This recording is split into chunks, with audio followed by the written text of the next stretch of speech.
Knowing that Mrs. Mallard was afflicted with a heart trouble, great care was taken to break to her as gently as possible the news of her husband's death. It was her sister Josephine who told her, in broken sentences, veiled hints that revealed in half-concealing. Her husband's friend Richards was there too, near her. It was he who had been in the newspaper office when intelligence of the railroad disaster was received, with Brentley Mallard's name leading the list of killed. He had only taken the time to assure himself of its truth by a second telegram, and had hastened to forestall any less careful, less tender friend in bearing the sad message. She did not hear the story, as many women have heard the same, with a paralyzed inability to accept its significance. She wept at once, with sudden, wild abandonment in her sister's arms. When the storm of grief had spent itself, she went away to her room alone. She would have no one follow her. There stood, facing the open window, a comfortable, roomy armchair. Into this she sank, pressed down by a physical exhaustion that haunted her body and seemed to reach into her soul. She could see in the open square before her house the tops of trees that were all aquiver with the new spring life. The delicious breath of rain was in the air. In the street below, a peddler was crying his wares. The notes of a distant song which someone was singing reached her faintly, and countless sparrows were twittering in the eaves. There were patches of blue sky showing here and there through the clouds that had met and piled one above the other in the west facing her window. She sat with her head thrown back upon the cushion of the chair, quite motionless, except when a sob came up into her throat and shook her, as a child who has cried itself to sleep continues to sob in its dreams. She was young, with a fair, calm face whose lines bespoke repression and even a certain strength. But now there was a dull stare in her eyes, whose gaze was fixed away off yonder on one of those patches of blue sky. It was not a glance of reflection, but rather indicated a suspension of intelligent thought. There was something coming to her, and she was waiting for it, fearfully. What was it? She did not know. It was too subtle and elusive to name.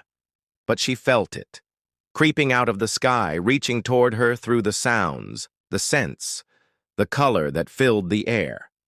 Now her bosom rose and fell tumultuously.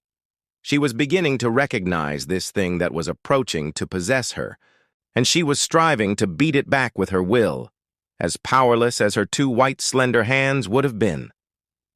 When she abandoned herself, a little whispered word escaped her slightly parted lips. She said it over and over under the breath, "Free, free, free." The vacant stare and the look of terror that had followed it went from her eyes. They stayed keen and bright. Her pulses beat fast, and the coursing blood warmed and relaxed every inch of her body. She did not stop to ask if it were or were not a monstrous joy that held her. A clear and exalted perception enabled her to dismiss the suggestion as trivial. She knew that she would weep again when she saw the kind, tender hands folded in death, the face that had never looked save with love upon her, fixed and gray and dead. But she saw beyond that bitter moment a long procession of years to come that would belong to her absolutely, and she opened and spread her arms out to them in welcome. There would be no one to live for during those coming years. She would live for herself. There would be no powerful will bending hers in that blind persistence with which men and women believe they have a right to impose a private will upon a fellow creature.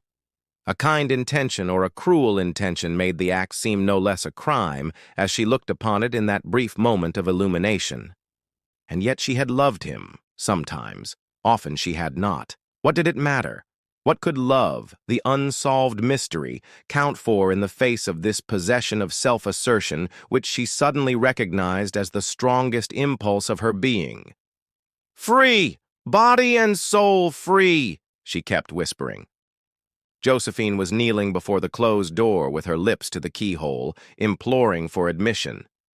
"Louise, open the door! I beg, open the door! You will make yourself ill! What are you doing, Louise? For heaven's sake, open the door!" "Go away! I am not making myself ill. No, she was drinking in a very elixir of life through that open window.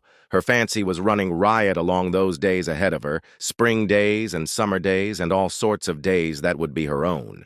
She breathed a quick prayer that life might be long. It was only yesterday she had thought with a shudder that life might be long. She arose at length and opened the door to her sister's importunities.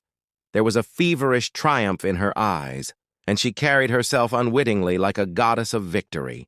She clasped her sister's waist, and together they descended the stairs. Richard stood waiting for them at the bottom. Someone was opening the front door with a latchkey. It was Louise Mallard who entered, a little travel-stained, composedly carrying his gripsack and umbrella. He had been far from the scene of the accident and did not even know there had been one. He stood amazed at Josephine's piercing cry, at Richard's quick motion to screen him from the view of his wife. When the doctors came, they said she had died of heart disease, of the joy that kills. The Story of an Hour was featured as the short story of the day on WED, Feb 08, 2023. Earlier, I pointed out that this story was first published in 1894 as The Dream of an Hour before being republished in 1895 as The Story of an Hour. Having read the story, why do you suppose Kate Chopin chose to change that one word? Given societal norms and expectations about women and marriage in 1895. Do you see how simply changing a single word in the title may have been an answer to the controversy and criticism that the story received at that time? The Story of an Hour is one of the stories featured in our collection of short stories for high school eye and short stories to read when you have 5 minutes to indulge yourself reading a great story.